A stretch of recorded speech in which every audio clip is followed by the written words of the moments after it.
एक माणूस नवीन विवाहित होता आणि आपल्या पत्नीसह परतत होता। वाटेत दोघेही बोटीने एक मोठी नदी ओलांडत होते। तेवढ्यात अचानक एक भयानक वादळ आले।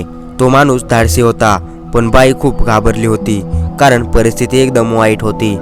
बोट खूपच लहान होती आणि वादळ खरोखरच भयंकर होते आणि ते दोघे कधीही बुडू शकत होते।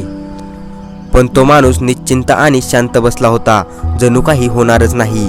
ती बाई भीतीने थरथरत होती आणि ती म्हणाली, तुम्हाला भीती वाटत नाही का? हा आपल्या आयुष्यातील शेवटचा क्षण असू शकतो।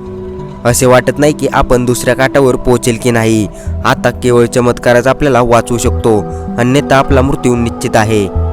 ती बाई पुन्हा म्हणाली, तुम्हाला अजिबात भीती वाटत नाही का? तुम्ही वेडे आहात का? मूर्ख झाला आहात का? मी जे सांगत आहे त्याचा तुमच्यावर काहीही परिणाम होत नाही का? तो माणूस हसला आणि त्याने अचानक मेनातून तलवार काढली। बाईला आता जास्तच काळजी वाटू लागली की तो काय करतोय। मग त्याने तलवार महिलेच्या मानेजवळ आणली, इतकी जवळ केली की तिच्या माने आणि तलवारीमध्ये फारच कमी अंतर उरले, कारण तलवार जवळजवळ तिच्या मानेला स्पर्श करत होती, परंतु तिला मारण्याच्या उद्देशाने नाही। तो बायकोला म्हणाला, तू घाबरलीस का?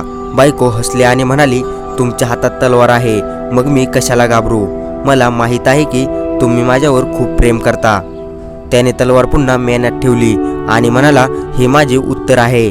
मला माहीत आहे की देव माझ्यावर खूप प्रेम करतो आणि हे वादळ त्याच्या हातात आहे, म्हणून जे होईल ते चांगले होईल।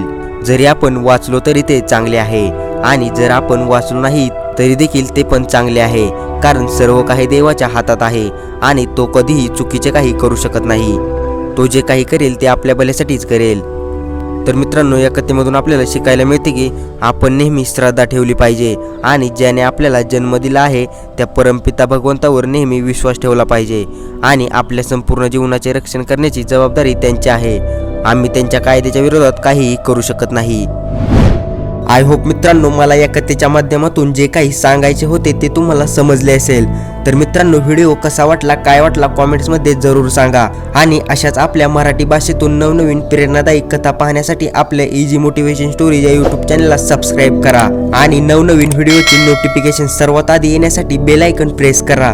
तर चला भेटूया पुढच्या एका नवीन भन्नाट अशा व्हिडिओमध्ये। तोपर्यंत धन्यवाद।